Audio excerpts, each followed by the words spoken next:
Okay, I think we're good. So, let's see. We use this as an example. Last week we went over, global edits. So this time I made sure to use some of my raws.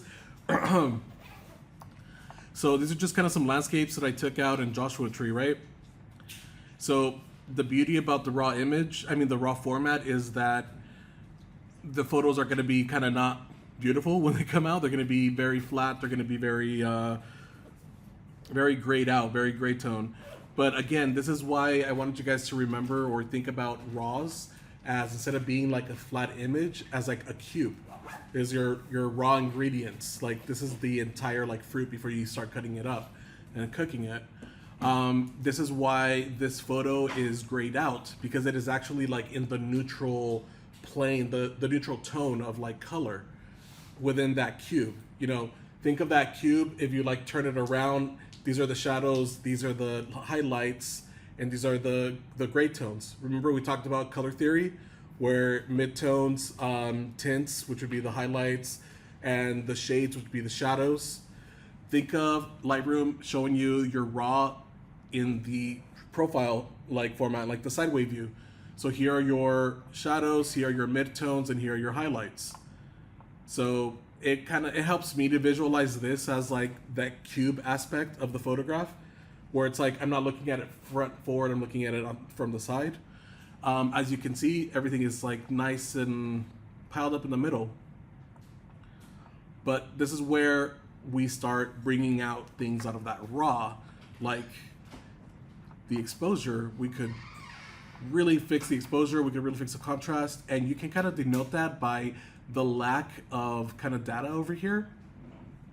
So there's a lot I can bring up as far as brightness into this image, and we're probably going to do that with exposure, right? So we're going to increase the exposure just a bit, and see how I moved everything to the right? So out of that cube of all the potential data inside of that like image, we're like starting to bring that out. Same thing with like the contrast. This is pretty low contrast. Wouldn't you agree? So like we increase the contrast, but by increasing that contrast, we're also spreading those colors out through that raw. So as you can see, as I increase the contrast, you're starting to fill out that color space over here, and it's already looking like a better photo. Non-destructively, I think Photoshop says this is where I should stop. Lightroom. And then let's see, as far as highlights, spreading it. My goal is to basically have like edge to edge coverage and balance without actually peaking anywhere. That's how you get that, that properly exposed or properly edited like raw image. Same thing like shadows. My shadows are fine. My whites. Oh wow. Yep, there we go. See how adding more white data really helped brighten it up without really messing around with the exposure. I can actually lower the exposure now. That's good. So we really want this balancing act here. This is going to give us the best photo we can have. And the same thing over here. I can see that I can still add more black data value. So I'm going to add, oh, I peaked a little bit. Where did I peak? Oh, can't even see. Oh, it's the bushes. It's fine. Let's go braver. Let's see. So, technically this is a no-no, but if it's something that you really aren't gonna, if it's really not there anyway, like it's fine. Like that's negligible. So compared to what we started with, oh, yeah, got it. Compared to how we started, that flat image was completely gray tone in the middle of the cube. We really were able to pull out all those color from the middle out to the top and the back, adding in all that contrast, all that color, all those shadows, and we basically made the image how we wanted it to look, and basically scientifically, mathematically, a more correct exposure. If you shot this raw, it might be similar to this, but you never know what the computer is going to decide how much of what to bring out. We are the ones that are manually cooking this image. Does that make sense? Any questions? You guys are good, comfortable with this stuff? Yeah, that looks nice. Okay. But it's like, are you guys all comfortable with doing that on your own? Yes. Okay. Practice. Yeah, I mean, maybe not as quickly as you. Oh no! See this. I don't want to repeat what you guys kind of already know. So I'm trying to help you out with like, all right, where are we? Well, So if it helps, first semester we basically 100% focused on Photoshop, right? Yeah. Yeah, and So then I mean, we. So just so you guys know, you Lightroom's can- Pretty new. so Lightroom basically took all the best of photo editing from Photoshop and combined it to what it is now, because Photoshop is now more of a photo composition, photo art, art making software. It's like it's really used more for a bunch of other things. This is 100% photography. So this is the main difference, you know. we did a little bit of Lightroom in first semester. Okay. We were just doing the S curves and stuff like that. All right. I usually don't go into the S curve because these tools got really good at not really needing to do that because they don't get destructive anymore. As you can see, 100%. See how it stopped me? Because it knows mathematically now. While I'm doing all of this, the S curve is also moving in like relationship to this. If I were to have gone out of boundary, it would have just destroyed the image. The software is smart enough now to not even let you get to that point. So it won't it won't let you destroy the image now. Like it actually has it has parameters. This used to like let you go as far as you want, and you would like I don't know if the term they still use it, like deep fry an image where it's just fragments and artifacts and looks terrible. But yeah, so that's one of the things. Another thing they added in is the texture. Yeah, you really only want to mess around with that with like skin or wood or something like that. Let's see. New things: raw detail, raw resolution. What does that do? Have you guys messed around with super resolution? No. I think this is one of those new AI tools.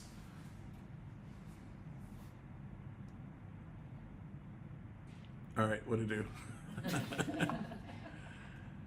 Did it super? Oh, It became super. it became super huge. Ah, yeah, maybe I don't want that.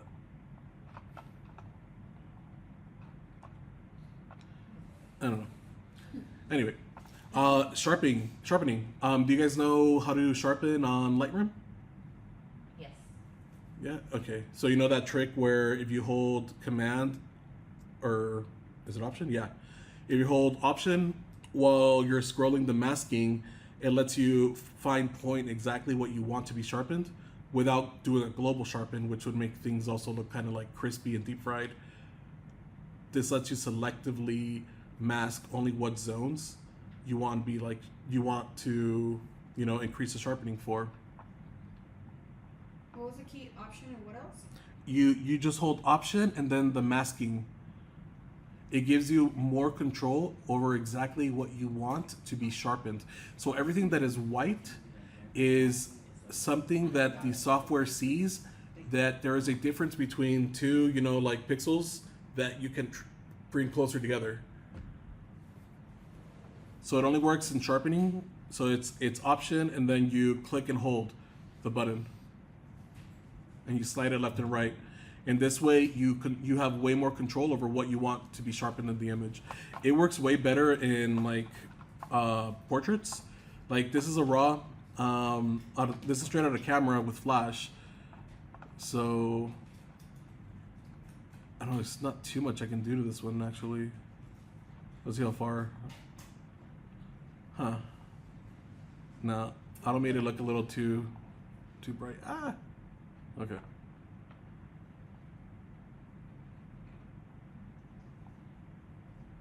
I think that's good. Anyway, so in this case, if we go to sharpening, if we mask him, holding down Option and then clicking on the mask, See, like everything is white. That's the global edit. We want to refine it. Down, down, down, down, down. So you don't want any of the background in there. Keep going, keep going, keep going. I think this is about good. That's what I would want to add sharpening to. And not that it did too much, but you know, it's subtle differences, especially when you're looking at a photo like at 100%. Oh yeah, always click these guys. No matter what lens you're using, there's always going to be like a marginal amount of distortion.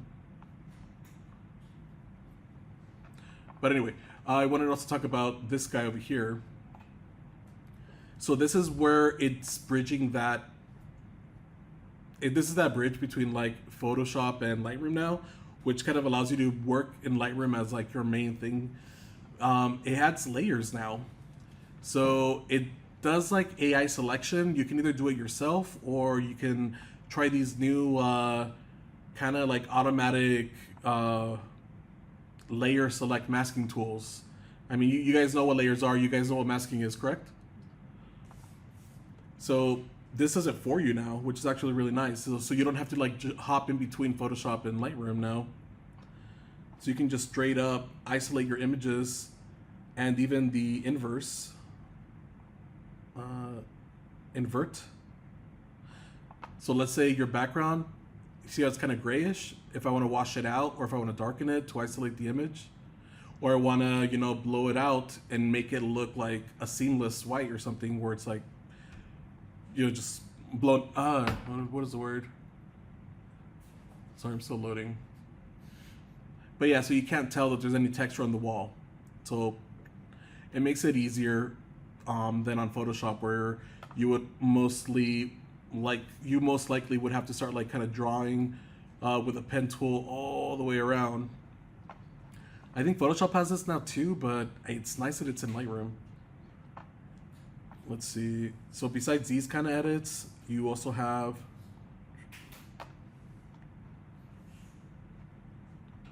how do I go back? Plus. Oh, yeah. So you can hit the plus button to add another kind of edit you want. You can do like gradients. Gradients are actually really good for portraiture because it lets you like add these, how you say, artificial vignettes, you know? So you can really like play around with the light. So another one, I actually really like using this one a lot in my portraits.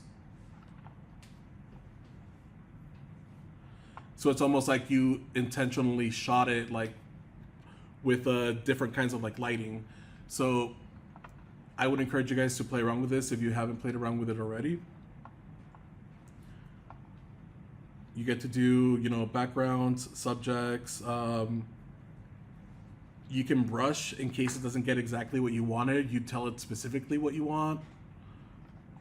It's pretty cool stuff. It works the same for landscape too. Like you can select sky. Boom. It did that. It did a really clean job. So I'm kind of impressed by that. I'm used to doing this manually, so that's nice that it's doing that. So this way you get like isolated edits. Because I know last week we just talked about global edits, but you know, this way you get to control specific aspects of the image without having to go into Photoshop to do all that. Same thing is, you know, I like the gradient edits here as well. Because it really lets you like, you know, control specifically what you want, how you want it. And the cool thing is that these masks, you can move around.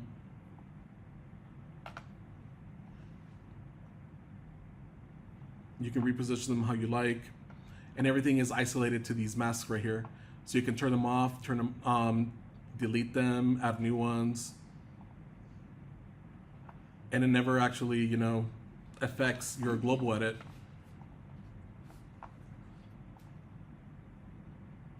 Did that make sense? Yeah, okay, cool. So just wanted to kind of give you guys that brief, intro to other ways of like editing that you can do in Lightroom. As far as what I'm expecting for deliverables, I want you guys to do a contact sheet with your bulk 100 images.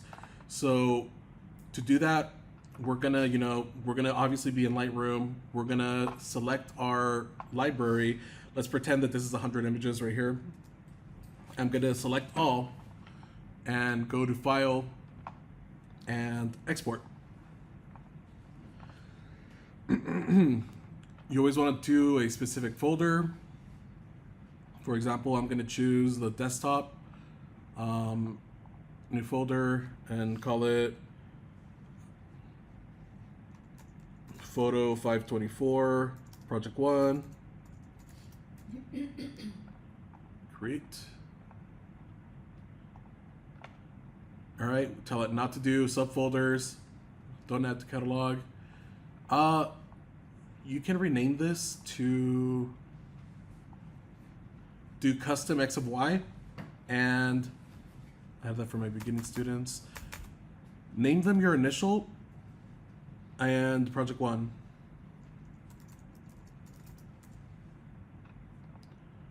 And then it'll start at number 1. So it'll be like Project 1, one of whatever, I'm expecting 1 of 100. JPEG is gonna be fine. Don't limit the file size. 100 is fine. Let's see, don't worry about resizing. No watermarks. Export. All right, so we're gonna have our folder, and mine is in the desktop. Yours should be in your external drive. So now that we have our folder with our exports in it, we're gonna make our contact sheet. To make our contact sheet, we're gonna go into Photoshop. In Photoshop, you don't even have to like start a new file or whatever. You're just gonna go all the way to File, and this is the important part. Write this down or something. So it's gonna be File, Automate, Contact Sheet 2. Like, take a picture of this, write it down. This is what I find people lose this the easiest for some reason. So remember, open up Photoshop, File, Automate, Contact Sheet 2.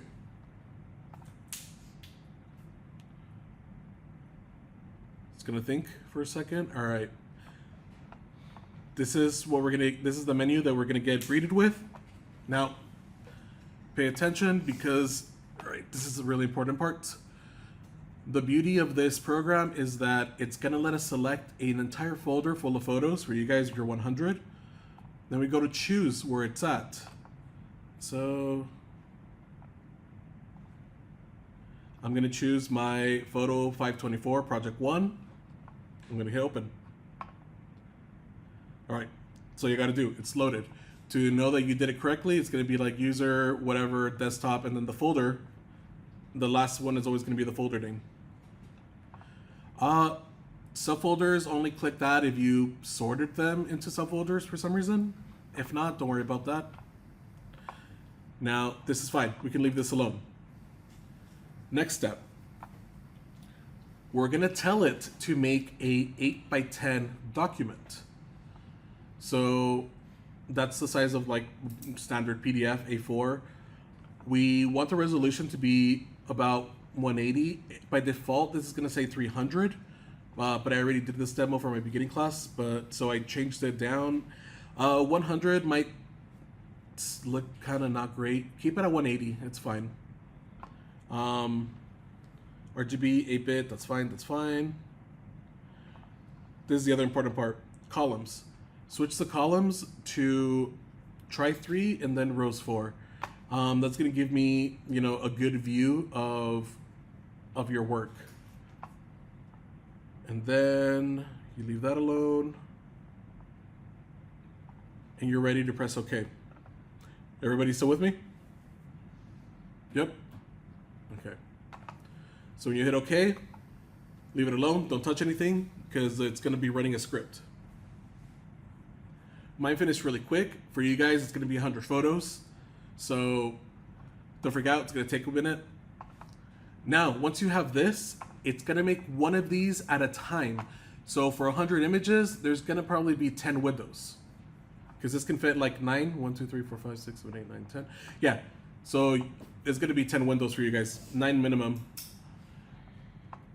This is your completed contact sheet. It did everything for you. It has them sorted, good enough resolution to see and print, and they're labeled. So we love that. This is great. We're gonna go file and we're gonna export it as a file, save as, and then we're gonna make it a Photoshop PDF. And then over here, where it says contact sheet 001, might be easy for you guys to call this contact sheet your initial and then 1. And make sure you save it in that same project 1 folder.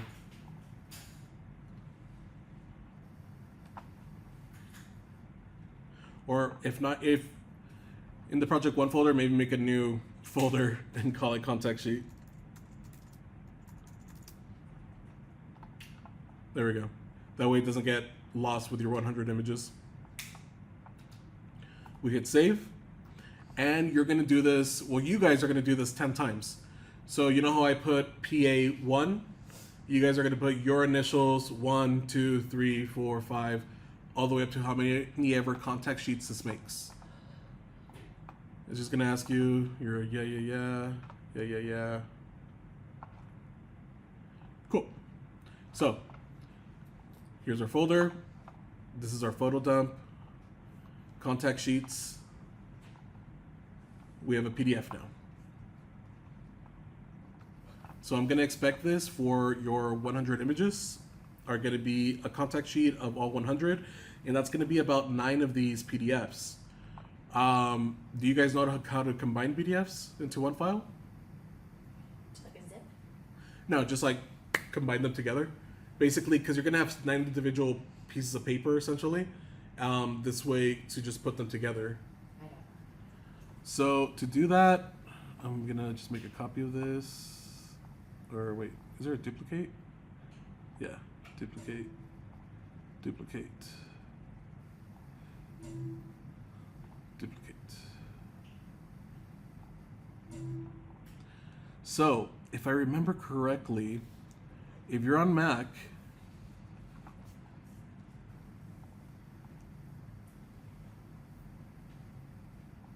don't hide the sidebar.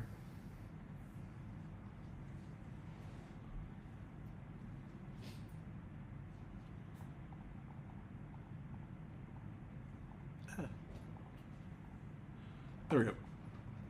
If you're on Mac, just make sure you can see your sidebar. And then you can literally just drag and drop, and it creates, it builds the PDF for you. Wow, okay. And you just kind of save it, close it, and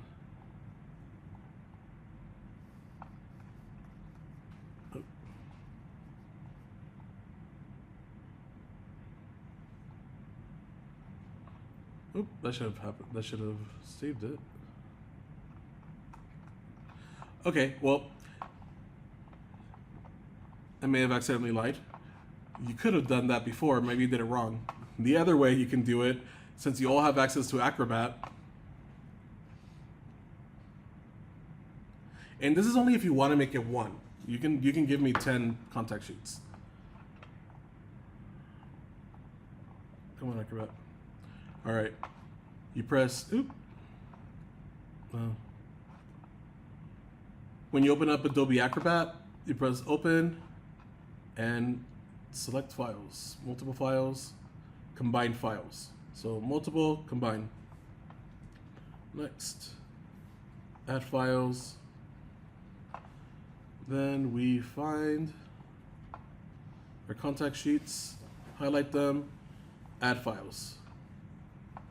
Once they load, Copy 2. I wasn't lying, you guys. Copy 2 has the ones that are multiple. Right, well, hey, now you know 2 ways of combining PDFs into one. Backup plan. Sorry. So, yeah, you just press combine. And same thing. Not now. Not now. Sorry. All right, file, save. Save as. Let's save this as a copy.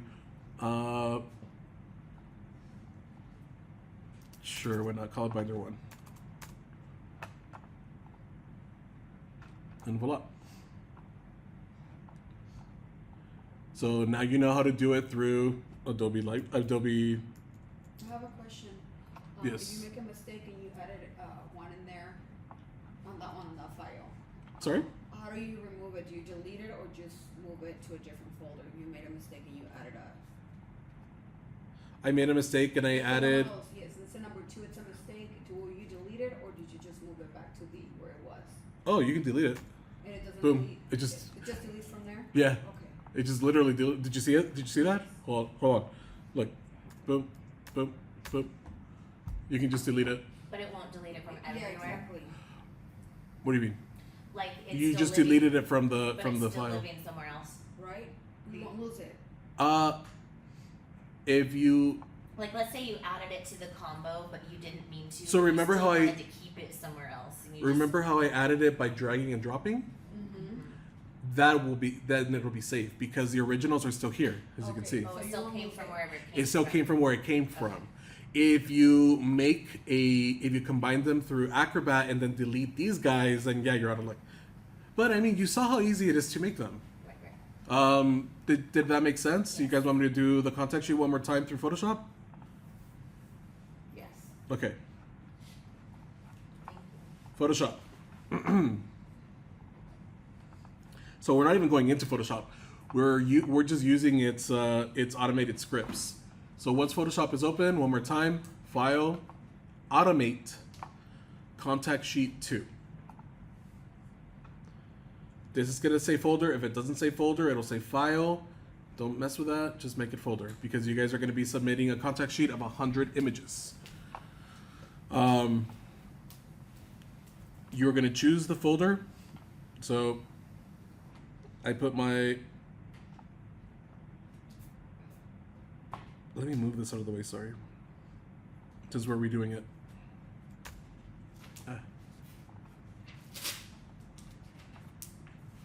Sorry.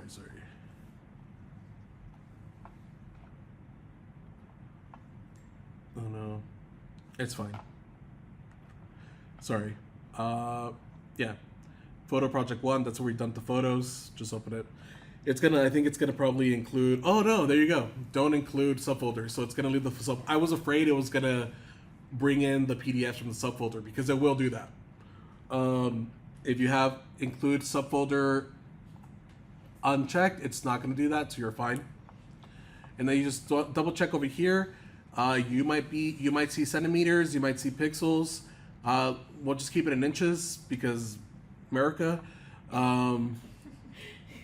A4 paper in America is 8x10, and resolution, keep it at 180. I still want to be able to see fine details. You don't need 300 because then they're going to be way bigger, and anything under 100, don't do it. Yeah, and then we're going to keep it from 3 columns and 4 rows, and then we're not going to touch anything else. Then we hit OK. And we leave it alone. We don't touch it because you get interrupted and it might mess up. So the second you hit OK, move your hand away. Let it do its thing. And there you go. You got your contact sheet. And then again, we go to File and Save As. And instead of Photoshop document, we're going to make it a Photoshop PDF. This way it is both a PDF and a Photoshop document at the same time.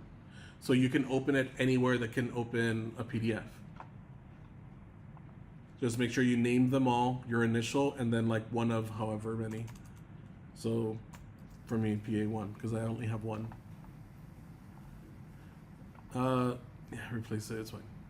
So we'll have 10, so we'll You'll have 10. 1 of 10. Exactly. Well, no, not 1 of 10, just PA and then One. whichever one you're at. Okay.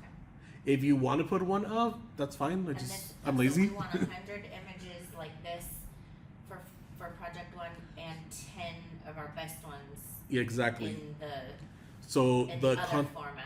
the contact sheet is the bulk, the collection, the 10 of each. Ideally the 10 of each category, but then the 10 Our individuals favorites. are the one that these belong to your thesis.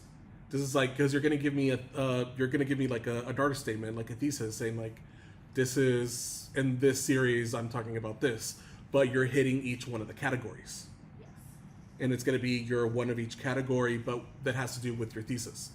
That, remember, we talked about the challenge. The point of this is to also like work on not just composition and like framing and all that, but being able to think and like kind of getting you to begin thinking about storytelling. So that's why I told you guys to do like choose identity, because no one knows your identity more than you, obviously. So you're able to bring from your life experience and think about your identity, your life experience, pick that category and be like, oh, I know a shot that can fit that. So that's what you're going to tell me with your 10 images during crypt. So you're going to be like, this is my photo of this, this is my photo of this, this is my photo of this. But you're going to have a statement saying like, you're seeing this body of work means this or is about this. Okay, and then the other 9, right, of that one category that'll be on the little contact sheet. Do those have to be like within that thought process, or can they just be like? Ideally, everything you're shooting is from that thought process. Okay, so it's okay. So they're just obviously. And so we're gonna try to do, and then have them not be redundant. Correct. Yeah. This is intermediate. Yes. That's why it just, sounds like, wrapping my mind- sounds basic, but it's like I don't want redundancy. Yeah. Well, so that's where I keep starting over, because like I just think it starts to look to me when I'm going back through. Don't overthink it. Like You the have more than same it's or- okay to have more than 100. Okay. Like don't limit yourself. This is just a minimum. If you feel you need to do more. You may revisit them and be like, oh, this was fine after all. Okay. Like, it's okay. Don't overdo it. Don't overthink it, but do overdo it with shooting. Don't be like, I shot 10, I'm good. Like, no, you need to shoot way more. Like, you're gonna go through your batch of images as you're editing, as you're selecting, and you may like something newer more than you liked the original one you thought was gonna be best for what you wanted to represent, and vice versa. You may have thought it was too redundant or whatever and shot something else, and ultimately you come back to the first one. It's like that was it. Both two things can be true. Is what I'm trying to say. So anyway, this is just like a check that it's going to be compatible for all kinds of programs. Basically, what we just did right now, like it makes sure it can talk to anything. I'm gonna tell it don't, but you're gonna see a bunch of like yes things. Just say yeah. Yeah, that is how we do a contact sheet. And then you guys know Photoshop, so I'm not going to go into Photoshop. Did anybody have any questions as far as Lightroom Classic goes? Did that make sense using those selective edits? Yes. Because it kind of brings you back to Photoshop, right? This panel right here with all your layers. So I thought that was kind of neat. Like I find myself never needing Photoshop until a client tells me, or for whatever reason I have to get one image, All I do in Photoshop now is resize images for like exact resizing. And that's kind of like, that's all I find myself doing now. Is I'm opening up photos to either export them as like 72 dpi, 300 dpi, or like just exact resizing. All my edits I'm doing in Lightroom now, just because it's that robust. So Photoshop basically just became like the manual, like let's cut, resize. But as far as raw composition, raw editing, Lightroom is incredibly powerful. And And why can't you do custom resizing in Lightroom? It's just a little more limited because see when we go to export is your save as in Lightroom, is your equivalent to save as in Photoshop. So it's the thing about Lightroom is that it's meant for batch work as well. Remember, it's holding your collection of photos. Everything is safe. You can be working on 500 images at once, you know, like obviously one at a time, but within your collection, they're all there. It's all loaded. So if doing a wedding, wedding A is going to be like 700 images. Once you code them, once you edited them, once you have them how you like them on Lightroom, you then batch export everything and let it do everything on its own. And it saves you so much time, effort, and everything. But because you're doing batch editing, you're limited to, you know, global kind of like exports. Oh, I see. So you can do the height width whatever here as well. I just find it easier But it's on Photoshop for one file because Photoshop you're working on one file at a time. You can't work on like 50,000. I mean, you could try opening 10 images with 100 layers and your computer's gonna cry. Like, it's not like it's not the best idea. So that's what I'm saying. Like they have their use cases. With Photoshop, I find that you can get like into the minutia of one image. Like it has more powerful tools for just one thing. But when you're a photographer, you have more than one thing to worry about. And you're also exporting more than one thing and you're worrying about more than one thing. And you want to do the exact edit you did to one across all of your photos. In Photoshop, that would take hours. In Lightroom, that takes seconds because you already did all your global edits here and you want them all to look the same to match like the same settings. You can apply them all directly. And then you export them all. And if you did that in Photoshop, oh man. No. And then you don't have that consistency either. Like if you did it through Photoshop, they're not all gonna look the same.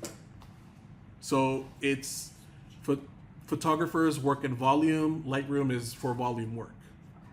Photoshop is one thing at a time. Can you show us how to apply those changes to multiple photos? Sure. Let's say it works best if they're all from like the same day. Yeah. But yeah, here's an example. Let's say it was a cloudy day. So I know right off the bat, see how I'm missing white data over here? I can increase that by what? Exposure, contrast, highlights, whites. What would you think? Right. We can try that. We can add more white value. That really brightened it up. Because the exposure is pretty good so far, right? But we can also increase the exposure just a bit. Oh, too much, huh? And then, oh, it's a little soft. Sorry, guys. It's not the nicest image. Let's try this one. No, this is an example. It's fine. This isn't my sharpest work. I apologize. So anyway, where were we? We added white. Let's reduce the highlights a bit because they're a little pungent. Increase the contrast so we really spread out that color. All right. Because I mean, remember they're raws. You want to work with the maximum amount of material you have. Like if anyone's ever done ceramic, like working with a raw is having a big, nice chunk of clay versus something that's not raw. It's like you're limited to how much you can manipulate. And if I'm being redundant, I'm sorry. I have 5 beginning classes, so I have to always repeat like fundamentals. Blacks are fine. They're good. I'm gonna leave those alone. We could probably increase the clarity a bit.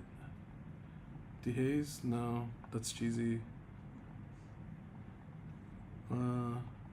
Reset these. That's fine. Vibrance. That's cool. Saturation. It's very saturated, isn't it? You can tone that down. There we go. That looks more real, right? And maybe cool it down. No.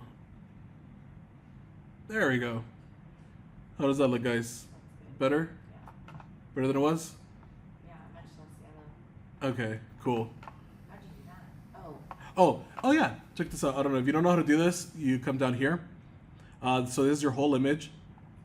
This references. You pick another photo to be like your reference image. You really don't need to do that. This is my favorite. When you select this one, it's the before and after. And I think there's a way to move this. Yeah, wait. So you can make your before and after, like on whichever side you want. And it even tells you how far off you were in the histogram, which I kind of love. Yeah. So like it really tells you like where the distribution went. So like I'm saying, this is another way of using levels and curves.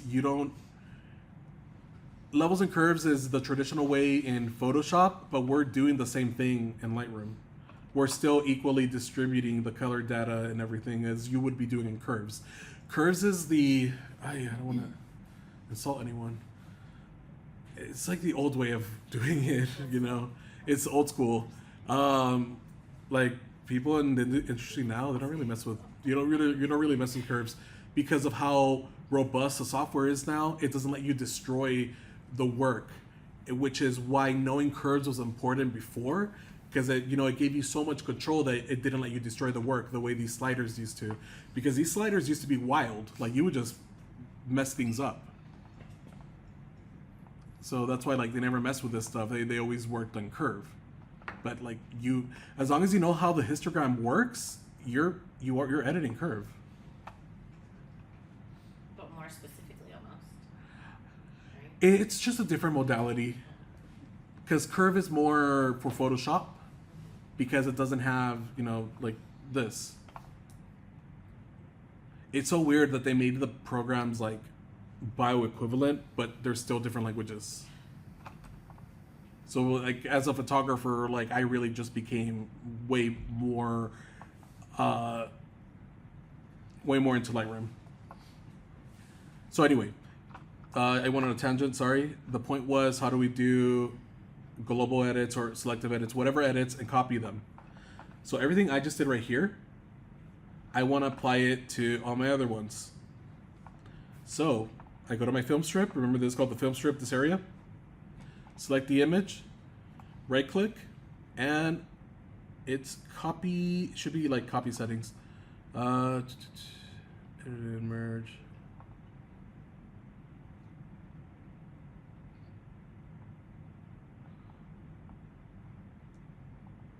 Where is it? Is it?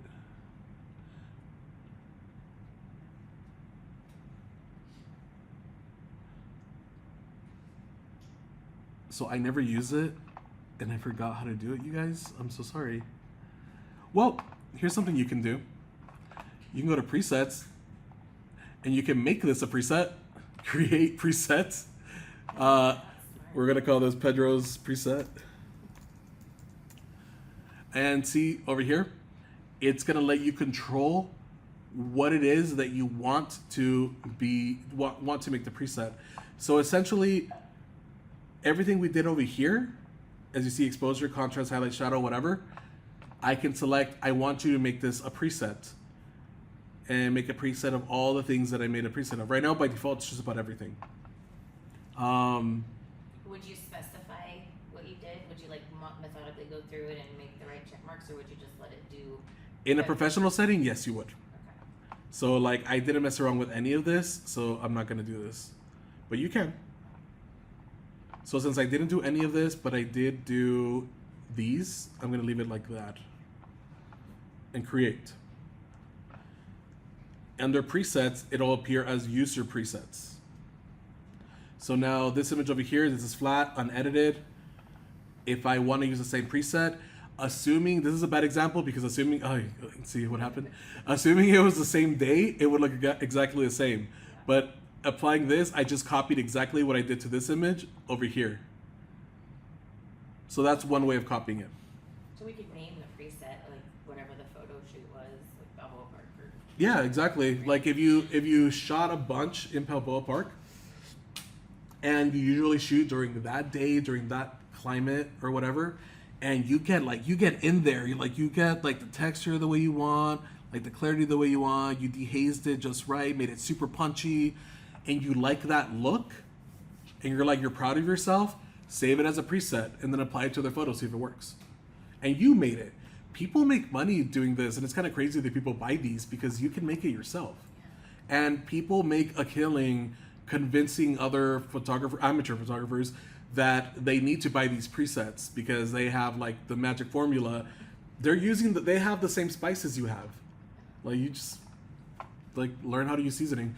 Like, that's all it is. Like don't rely on other people's like blends. Like make your own seasoning blend. That's what you're doing essentially. It's like in cooking, this is your seasoning blend over here. As you can see, there's a bunch of like other ones. There's like AI ones or whatever. But yeah, that's how presets work. And then for whatever reason, I kind of dig this punchy look. I'm gonna make this another preset. Like how Pedro Punchy. Is it I or Y? Let's try Y. English is not my first language. I'm sorry, you guys. Anyway, so if for whatever reason I don't like it, boom, back to basic, back to my big, pure, perfect cube of clay. So that's I kind of want you guys to like think of, you know, the raw images, the non-destructive process. Any questions? No, that was cool. Thank you. Is there something you guys were curious about doing in Lightroom that you like doing in Photoshop that we can probably find an equivalent to? Is there something you like to know that I didn't cover? Because I'm just going over like my like regular workflow, but you know everybody is different. So, yes. If like the lens was dirty and then there's like a spot in the photo, is there like Right here. A perfect example. See these little guys right here? I had like specks in the lens. So we go to erase. And then we just, you know, boop, boop, gross. Use this to navigate around. Maybe do 100%. Maybe do fit.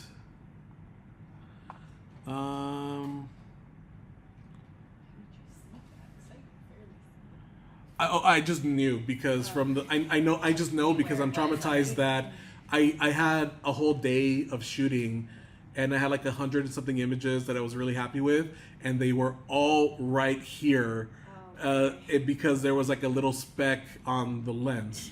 So all the images have it like right here, especially this one, one of my favorite photos. Like it's gonna be right here, or it's gonna be over here. Hold on. Yeah.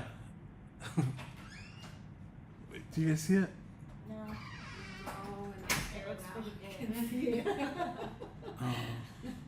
Well, I mean, you'll get it, you develop like this OCD, but yeah, like there's a maybe I already corrected it. I don't know. Oh, maybe do you guys see this? Yeah. There we go. Now you don't. And then you get out of that mode, and voila, you don't see it anymore.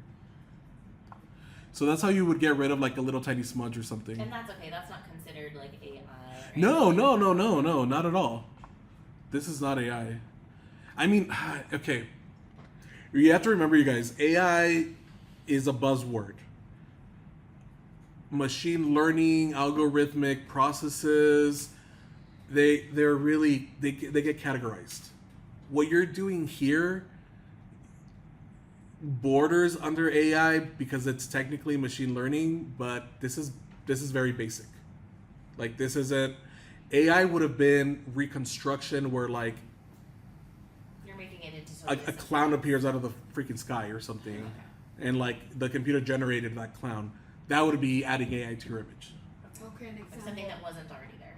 Yeah, if you're adding like a huge element that wasn't there already, like that was generated, that's the word. If it's generating content, like that's the AI we're not using in the class.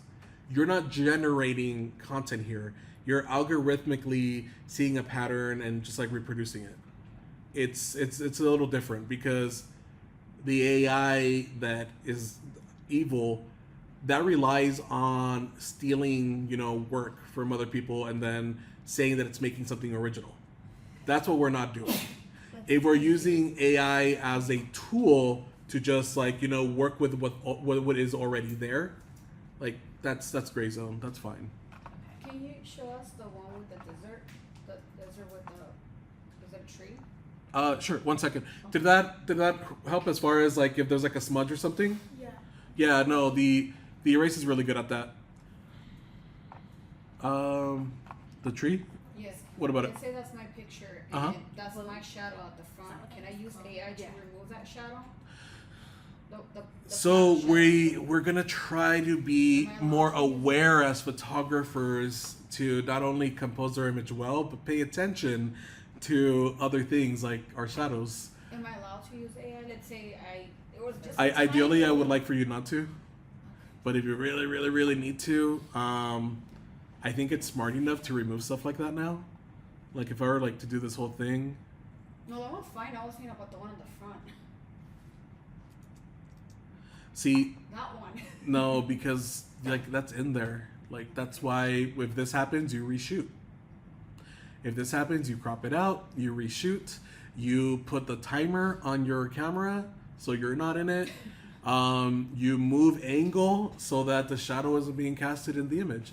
This was a careless mistake of mine, but you know what? I was still a student when I was doing this, and this is an example. This is a learning opportunity. Don't rely on AI to fix this, just reshoot. You're only gonna get better the more you do it. Nothing is precious in a photo. Like they're digital photos. If this was analog photography, I'd be like, oh, okay, let's see what we can do by like burning, dodging, or something. Because every one of those films is like $5, and every sheet of paper is like $1.50. Like that's precious. We could be less precious here. You can just reshoot it. It's not going to cost you money. It's also like magic in the dark room. Yeah, you can get away with a lot of stuff in the dark room. But I mean, like as far as I understand wanting to fix it if it was precious, this isn't precious. This is digital reproduction. Just move. But yeah, that's a good example. Also, like, don't just do the AI and hope I don't see it. Like, don't do that. Is there an AI that gets rid of these? Just out of curiosity, because that's I mean, That's there's impressive. There's like object removal. yeah. There's object right? removal, but when it comes to a shadow, That's an object, I wonder. when it comes to a shadow, it's a little different because theoretically, this is a lot of one color, and all of that color also has like the same tone of shadow. So it'd be weird. I'd be impressed at that point if it can get rid of a shadow seamlessly, without doing like that wonky AI look. I mean, if you can get that wonky AI look, like, show me how to do that. But anyway, yeah. So if that answered your question, unfortunately, at that point, I would say this is what cropping is for.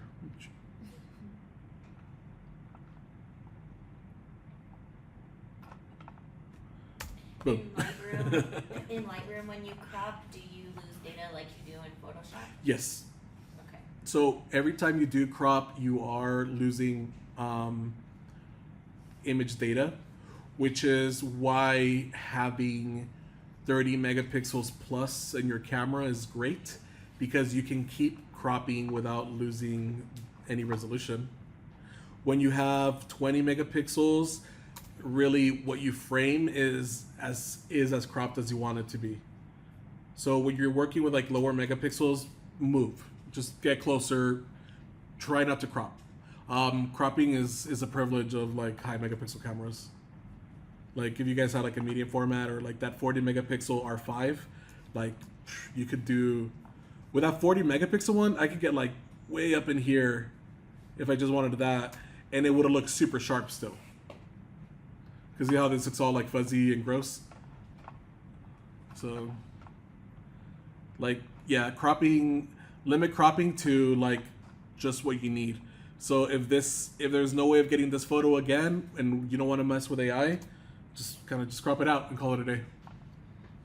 I really wouldn't mess around with shadows too much. I mean, you could also try getting away with reducing your shadows, but there gets a point where you have to cut your losses, you know. Like, yeah, it's not worth it. Because you lose shadows everywhere else. Yeah, exactly. So when it comes to something like this, I would just not really worry about it, and just reshoot it. Anything else?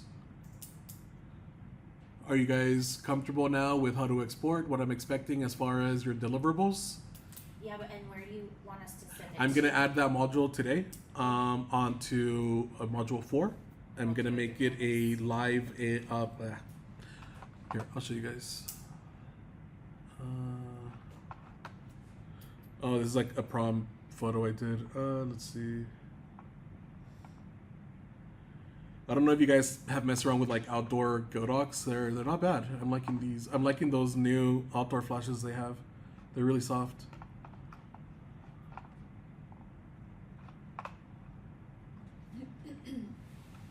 So you guys are production 2. Oh, I'll do an example for beginning. So you'll see this today. You'll see week 4. I'm gonna give you guys your major project 1. I'm also gonna give you guys the demo and a discussion for those of you who want like more of that philosophy that helps you with like crit. We're gonna do Walter Benjamin next. Last week the last 2 weeks were Roland Barthes. This week, part 1 and part 2 are going to be about Walter Benjamin, and it's going to be about translation. So make sure you listen to those. Participate if you like in the discussion. This is not mandatory, but this is good for you guys to know as photographers. And then your project is going to be like, it's going to look like this. I'm going to give you a brief re-explainer of what I'm expecting.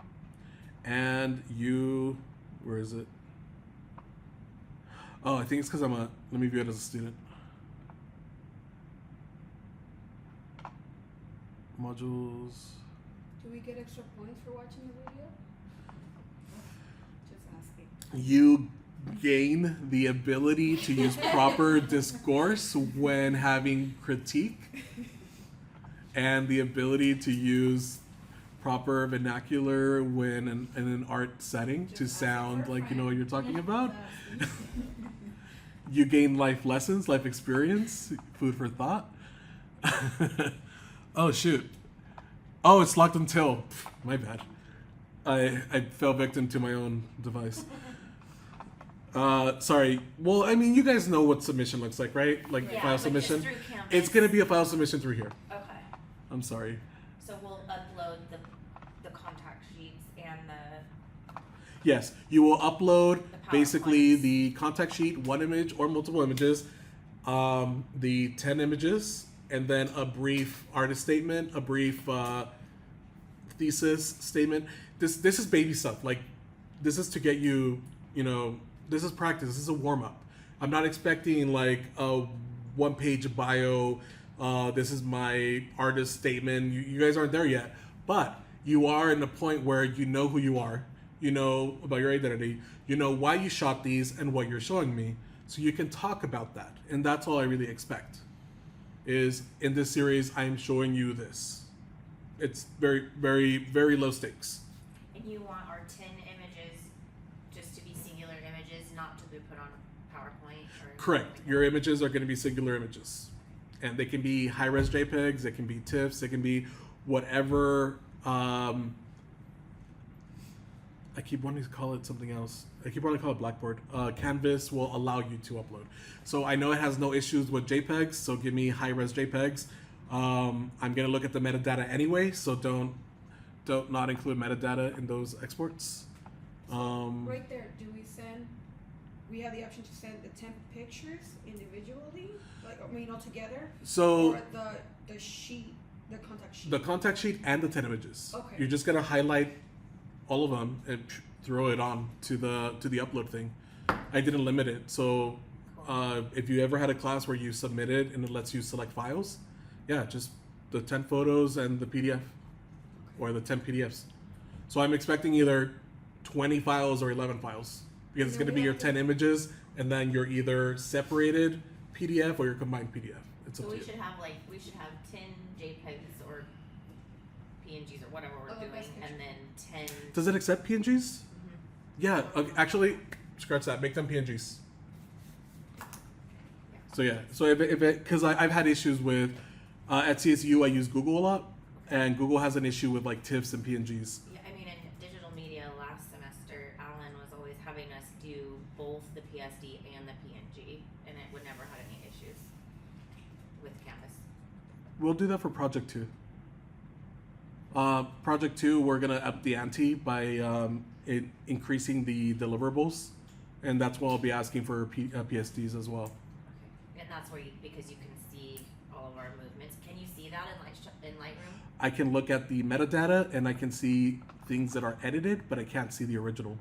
But I mean, I'm giving you guys that, like mutual respect that you're not gonna do like give me something super like AI processed. That's why we're also using Lightroom because in industry nowadays, like photographers are really just using Lightroom. It's So you don't want the originals as well, just the finished. I want the finished because I'm gonna see the originals on your contact sheet. So originals on the contact sheet. We're not making the contact sheet once we're finished. So we should make the contact sheet once we select them. Exactly. And then pull our favorite 10 and work on them. Okay, cool. So the contact sheet are not edited, correct? Nope. Okay. That makes more sense now. Sorry. Well, I mean, okay, so I come from an analog background. So contact sheets you don't edit anyway because they're straight from camera. A contact sheet is a copy literally of your film strip. So film strips are traditionally cut to a certain length and you organize them in a binder and then you expose that whole thing onto a sheet. That's your contact sheet. It's a print of your roll. It's unedited. So whenever anybody asks for like a contact sheet, they're expecting like to see your unedited work. Okay. Unless you're doing like client work, then you probably want to show them a contact sheet with things that are done. But if you're working for a company, they just want to see, they only care about like the finished product. But if they're ever asking you for a contact sheet, they want to see what you did or like what you shot. Or you're wasting a bunch of time editing each one. Correct. Then, okay.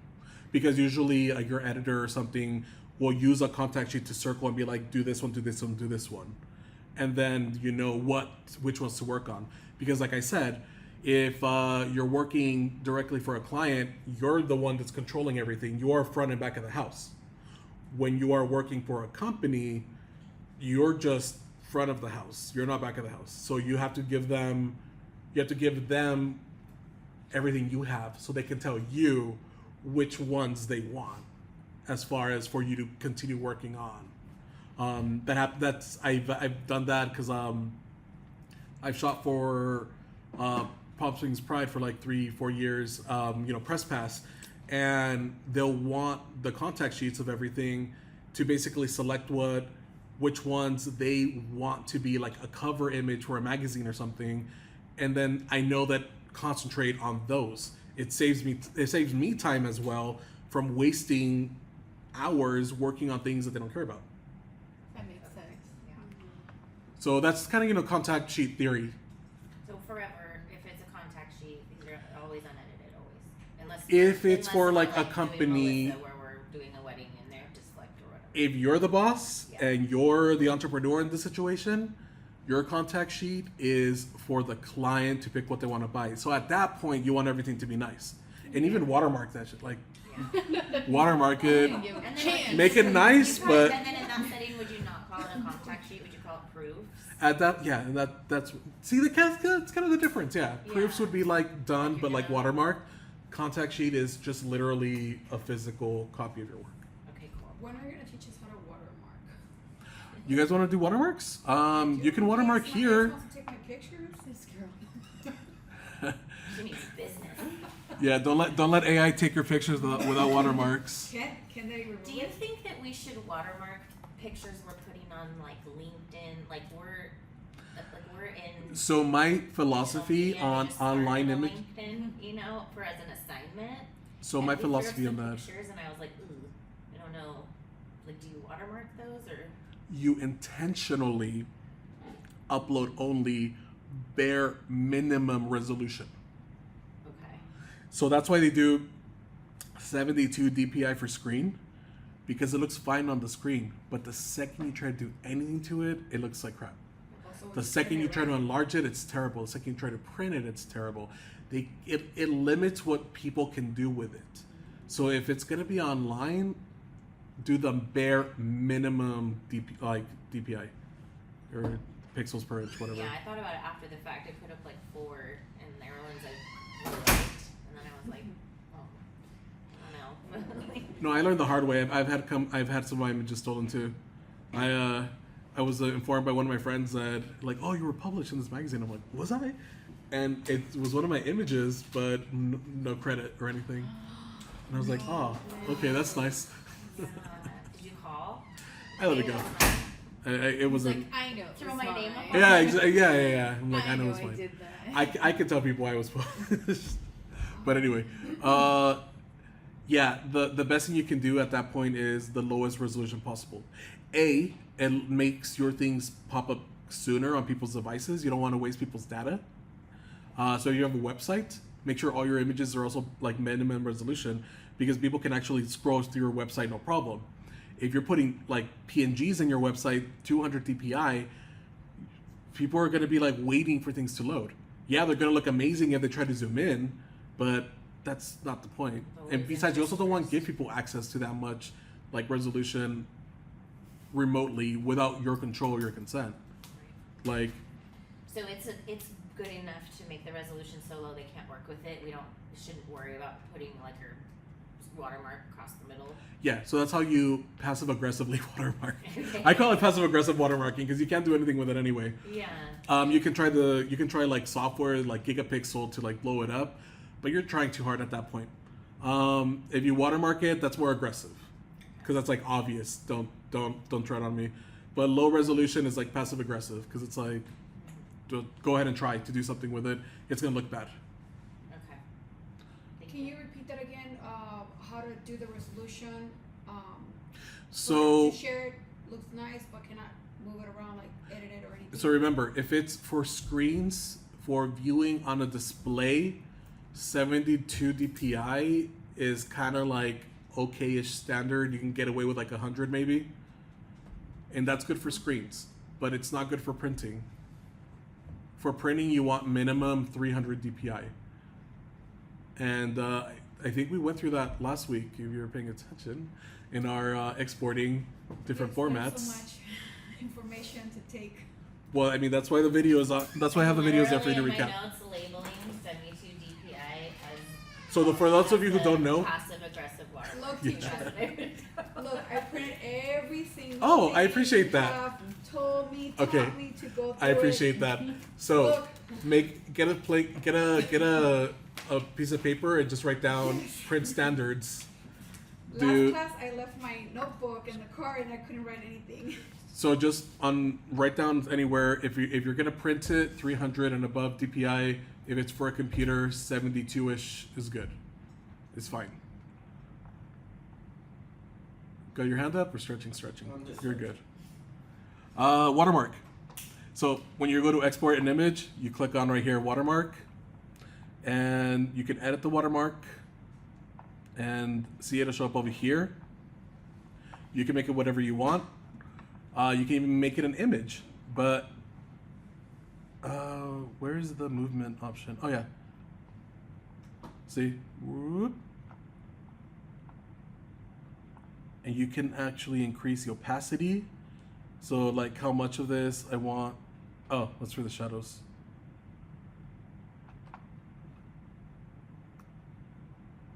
Opacity of the watermark. So get over here, make it impossible for them to remove. This is very possible to remove. This really I almost said fucks with. Oh, I said it. Never mind. Sorry, guys. This really messes with algorithms. We're all grown-ups. I know. Sorry. No worries. So yeah, like the more like around this range, like AI computers get weird. You can even like get down to like over here. This really messes with reproduction as well. Like just straight up hard watermarks are also kind of too aggressive because they do distract. So you mess around with the opacity right here, like how much of it, if you wanted to fit perfectly, if you wanted like, There's multiple ways to do this. Is there an option that can let you do more than just one? Or does Yeah, there's like an option that lets you do an array, and I forgot how to do that. I never watermark because I've been in academia, so I've been in academia longer than I've been in industry. So like in academia, you don't really watermark. I think in Photoshop, people just have a layer saved that's like their watermark layer, and they already have it like in an array. Yeah, I was gonna say, like, my daughter graduated high school, and the one where like she's getting her Oh yeah, degree, grad images. I worked for it's them. like, Yeah. there's nothing. I worked for grad images for a year. They're evil. I was like, this little 5x7 had like. No, they're 14 evil. watermarks They on it. watermark it Nobody's all the stealing way it. across. Yeah. Like they learned, like people have like AI software now, so they got really aggressive. Yeah, I don't know. I never don't tell grad images I called them evil. Let's see. But yeah, as you can see, you can really edit. You can really like customize this a lot. Like rotate But it it. sounds like there's appropriateness to But- watermarking. Like you said, so for academia, that's not usual. For academia, it's more about archival standards because of the fact that there's something called photo integrity when you're working with archives. There's actually a legal system involved that you have to know. There's a minimum resolution a photo can be. There's a minimum size a photo can be to be considered archival. There's a minimum amount of what you can do as far as correcting exposure, because the second you go out of that bound, you lost credibility. You lost. It's called data integrity, photo integrity. You lose that. In academia, it's all about, we only do TIFFs because TIFFs let you see the image, but it's like completely uncompressed. So it's just different worlds, different use cases. When you're doing library science, when you're doing archiving, I'm more of an archivist myself, so I love archiving. I've actually, my favorite work has been like archiving people's work for magazines or whatever. I helped build the Virtual Resource Center image database. So you know how like Getty Images has Getty Images? It's like a library of images. We have something similar to that at CSUSB that I helped build, where it's like all the students' work over the years has also been like shot and categorized. So they actually have a international standard archival library. That's the wording. I forgot, like be professional. Like actually, there's a word for it. So they actually follow that international archival standard. So they have their own like database now of images that I help build, and you don't watermark that because at that point you can legally sue anyone who tries to do anything to you, because you now have the TIFF, you have the archive, you have the RAW, and that archival standard image is legally bounded by its publishing date. It has metadata. That's why when you're operating at that level, it's like, try me. Like you're not gonna win. You have a lot of backup. Exactly, and that's why it's important to have that standard across all your library, because at that point you have integrity. Like integrity is really, it's, I don't know, it sounds weird out of context, but in the context of this, integrity is really important, because if you don't have photo integrity or library integrity, you don't get taken seriously as far as like an institution goes. Corporations are different. They're different animals, different everything. You can also use a graphic, like let's do an inception. So you can like even use like another photo. A graphic is more for a logo. So if you have your logo, your PNG, that's when you would do graphic. But most of the time, this is fine. And then you save it. Sure, why not? Export it. Open. After export, show in folder. Yeah, show me folder. Let it do its thing. All right, cool. See? So the benefit, the pro to doing this over Photoshop is that, in Photoshop you can do your cool little array that you layer that you saved, and you can do at any point. The cool thing about doing it in Lightroom is that you can do this to 1,000 images at once. You're working with higher volumes. Also, if you really want to argue, that array that you made on Photoshop, because Photoshop is better for composition, like using text, compositing an image, like bringing elements together, you save that and then you just load it in, like I showed you guys loading an image, and then you'll have that same watermark across everything instead of doing it one by one as you would in Photoshop. That's cool. So that's a hill I'm gonna die on. That Lightroom is, for working with volume, more photographer centered. Photoshop is like a little bit of everything, but once at a time. Right. I think